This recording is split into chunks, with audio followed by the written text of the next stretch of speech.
Welcome to Deep Dive by the Quiet Footnote. Today we're plunging into a truly fascinating read, one that really dares to chase the ghost in the machine.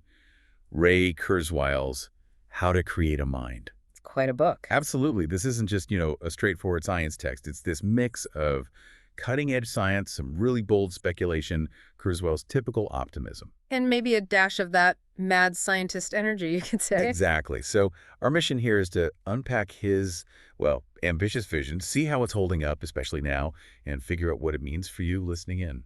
Indeed. And Kurzweil's central question, it's kind of timeless, isn't it? Can we actually reverse engineer human intelligence? Right. He doesn't just ask, though. He lays out a blueprint, or his version of one, for how we might do it.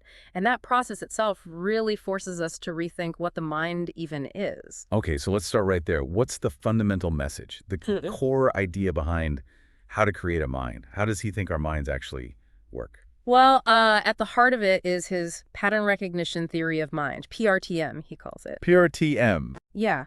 The argument is that the neocortex, the wrinkly outer part of the brain, doing all the complex thinking, it basically functions as a hierarchy of pattern recognizers. So like layers of pattern spotters. Exactly. Think of your brain less like a fixed computer chip and more like a self-updating program. It's constantly learning, refining patterns.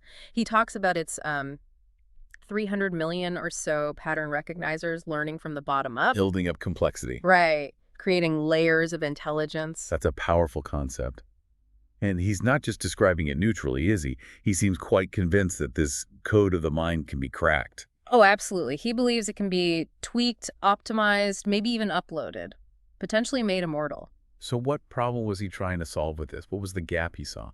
I think he was really obsessed with finding the underlying code of human intelligence, Yeah. the goal being to reverse engineer it, copy it, and ultimately go beyond it. Go beyond biology. Precisely.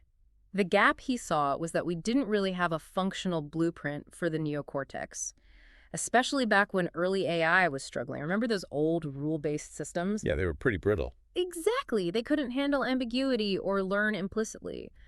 Kurzweil's point is that real intelligence isn't about following a giant list of pre-programmed rules. It's about patterns. It's fundamentally about recognizing patterns, predicting what comes next based on those patterns, and even compressing them into simpler representations.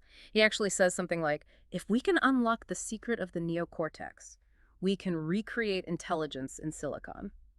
And in pushing this pattern idea, he really goes after some common beliefs, doesn't he? He- What kind of myths does he try to debunk? He definitely flips a few ideas around. First, this myth that intelligence is all about pure logic and rules. He argues it's mostly about patterns. He says the neocortex is a pattern recognition machine, not a rule engine. Okay, so pattern first, logic second. Something like that. He also pushes back hard against the idea that the mind is just too mysterious, maybe even sacred, to ever be fully understood or replicated. He insists its processes are ultimately decipherable. But what about things like creativity or consciousness? Those feel different, more than just patterns. That's where he gets really provocative. Yeah. He tackles the myth that machines can never be creative or conscious. How? Well, for creativity, if it's essentially just advanced pattern recognition and sort of remixing existing patterns in novel ways, then why couldn't a sufficiently complex machine do it? Remixing patterns. Yeah, and consciousness. He doesn't see it as this magical on-off switch. It's more like a spectrum, maybe an emergent property that arises when pattern processing gets complex enough. Emergent, meaning it just kind of appears from the complexity. That's the idea. He also challenges the notion that AI minds will always be fundamentally alien to human minds. He thinks the same basic principles apply. And then there's his big one, the pace of change. Right. He constantly fights the myth that the future just sort of unfolds gradually.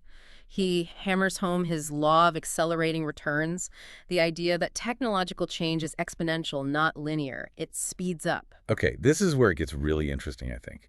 The book came out in 2012, now it's 2025. How does How to Create a Mind feel even more relevant today in this crazy age of AI we're living through? It feels incredibly relevant. I mean, the world has basically caught up to many of his predictions, hasn't it? AI isn't science fiction anymore. It's everywhere. Exactly. You've got neural networks driving cars, composing music that sounds human-made, writing poetry, and things like brain-computer interfaces, Neuralink, and others. They're actively working on connecting brains to computers. Making that upload your mind idea seem, well, Less crazy. Less sci-fi, more like an active research frontier. And crucially, the way AI has advanced, particularly with deep learning, strongly backs up Kurzweil's pattern theory. How so? Because deep learning is all about finding complex patterns in huge amounts of data. It builds intelligence layer by layer, recognizing simple features first, then combining them into more complex ones. It's not about programmers writing explicit rules for every possibility. It learns the patterns itself. Precisely. It's emergent intelligence from data and stacked pattern recognition, which is very much in line with what Kurzweil described for the neocortex. He said, pattern recognition is at the heart of intelligence, natural or artificial. And that seems truer than ever. It's almost like deep learning is an engineering proof of concept for his theory. In a way, yes. Think about how a model learns to identify a cat. It starts with edges, textures, then maybe combines those into shapes like ears or eyes, then puts it all together, that hierarchical buildup. Mirrors his idea of the neocortex's layer. Exactly. It's the how that feels so resonant with his model. It makes the book seem remarkably prescient. Okay, so given all that's happened, the AI explosion, BCI is becoming real. If Kurzweil put out an updated edition today, what new stuff do you think he'd absolutely have to add? Oh, wow. Well, he'd definitely have to dive deep into generative AI, wouldn't he? Things like the large language models, the LLMs. GPT-4, Claude, Gemini. Right. He'd analyze how their transformer architectures work, how they find these incredibly complex patterns in language and data. He'd probably argue they confirm his thesis, but maybe also add some new wrinkles to it. What else? Brain-computer interfaces would get a much bigger section, I imagine. Not just the tech, but the really thorny ethical and identity questions. Like, if your brain is directly connected to the cloud, where do you end and the tech begin? Yeah, that's mind-bending stuff. Totally. And with AI agents becoming so sophisticated, seeming almost sentient sometimes, he'd have to tackle the AI consciousness debate head-on, probably in much more detail. Plus all the ethical stuff. Bias, jobs. Absolutely. The societal impact, the bias baked into algorithms, the need for regulation. Those are urgent topics now. And finally, he'd probably double down on the law of accelerating returns, showing how it's not just a theory anymore. It's basically the daily news cycle. Change is happening fast. It really is. Thinking back to the original book, though, what parts still feel the most radical or challenging today? Maybe even more so now.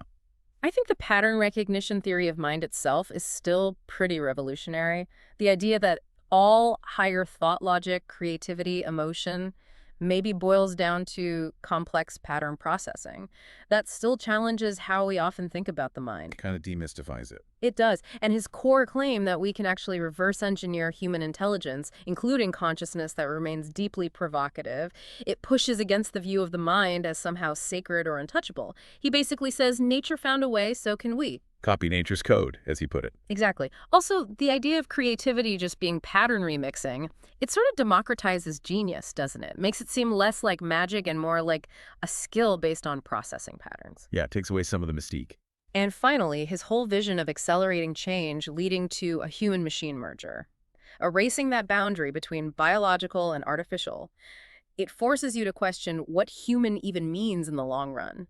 It's a call to imagine something fundamentally new. It's a huge claim that consciousness could just emerge from patterns. What are the main counter-arguments people raise against that? Well, there are quite a few. Philosophers often talk about qualia, the subjective feeling, the what it's like to experience something, like the redness of red. Right, the actual feeling itself. Yeah. Critics argue that just processing information about red isn't the same as experiencing red. They say computation alone can't explain that subjective quality. The hard problem of consciousness. Exactly, Chalmers' term. Then some neuroscientists point to specific brain structures or maybe global patterns of activity that seem necessary for consciousness, suggesting it's not just about any complex patterns, but specific biological ones. They might argue Kurzweil's model is too simplistic, ignoring the biological hardware. So it's not just patterns, but the type of pattern and the physical stuff doing the patterning. That's one line of argument. Kurzweil tends to counter that. As our understanding and simulation of patterns become sophisticated enough, these subjective states might naturally arise, but it's definitely a major point of contention. This kind of thinking doesn't come out of nowhere. What about Kurzweil's own background?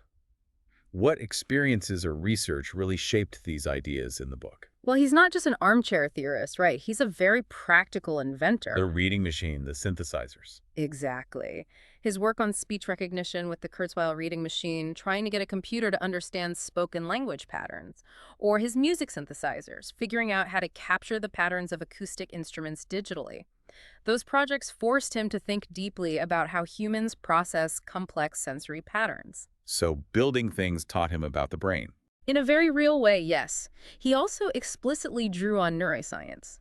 People like Vernon Mountcastle, who studied the cortex's column structure, or Hubel and Weisel, who figured out how visual neurons respond to specific line orientations, basic pattern recognition. So grounding it in actual brain science. Definitely. And he acknowledges people like Jeff Hawkins and his work on hierarchical temporal memory, plus seeing things like IBM's Watson win Jeopardy!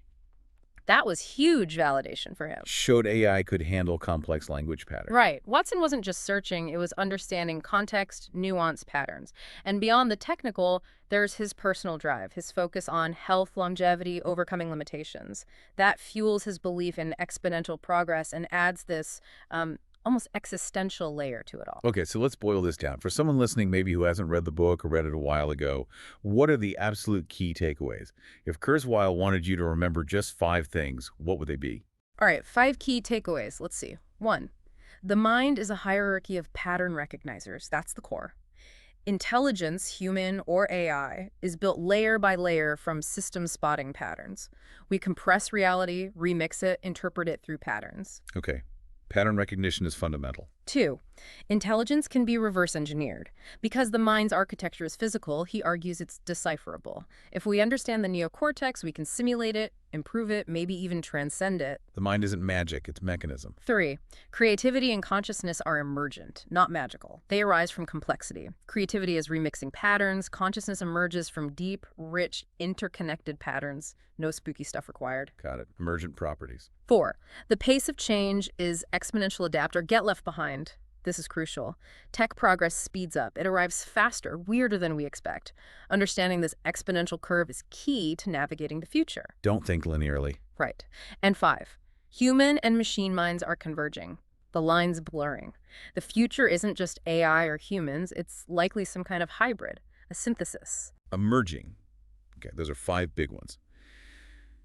Beyond those specific points, is there a deeper, maybe quieter message you pick up from the book?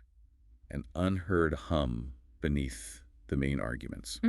That's a good question. For me, it's maybe the subtle whisper that your own mind, your identity, it's more fluid than you think. How so? If we really are these symphonies of pattern, constantly learning and remixing, well, patterns can be changed, right? Learned, unlearned, reshaped.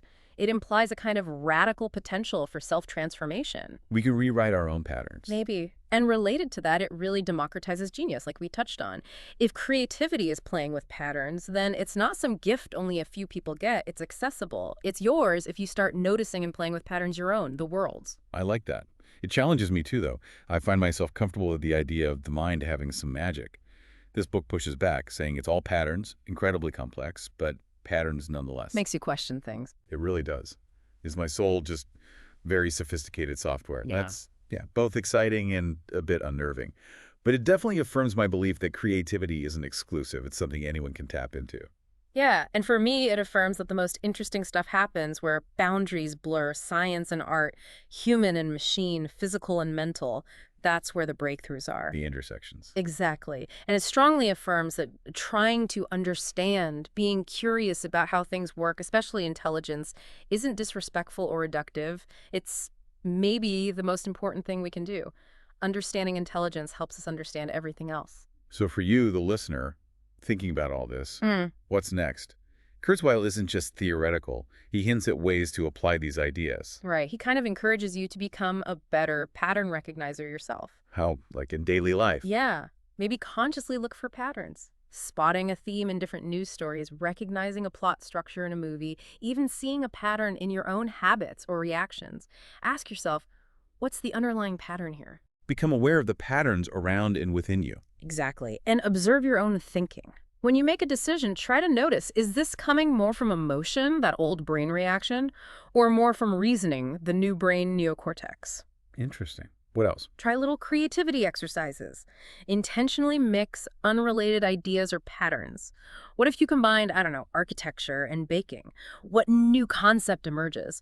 Practice compression too. Try summarizing a really complex article or idea into one core sentence. That's pattern compression. Distilling the essence. Yes. And maybe try some future journaling. Spend 10 minutes imagining a world where, say, mind uploading or seamless brain-computer interfaces are common. How would you live differently in that world? What choices would you make today? It forces you to confront those possibilities. It does. He's sort of daring you to remix yourself, knowing the symphony is still being written. So, how to create a mind? It ends up being less about literally building robots and more about understanding us, doesn't it? Our own potential, our flaws, our drive to become something more. He gives us a potential blueprint, yeah, and a manifesto for the future, but maybe most powerfully, he holds up a mirror to our own minds. And if consciousness really does emerge from these patterns, and we're getting closer to understanding and even shaping those patterns, that leaves us with a pretty profound question, doesn't it? What responsibility do we have as the potential composers of this next phase of intelligence? What kind of symphony do we want to create?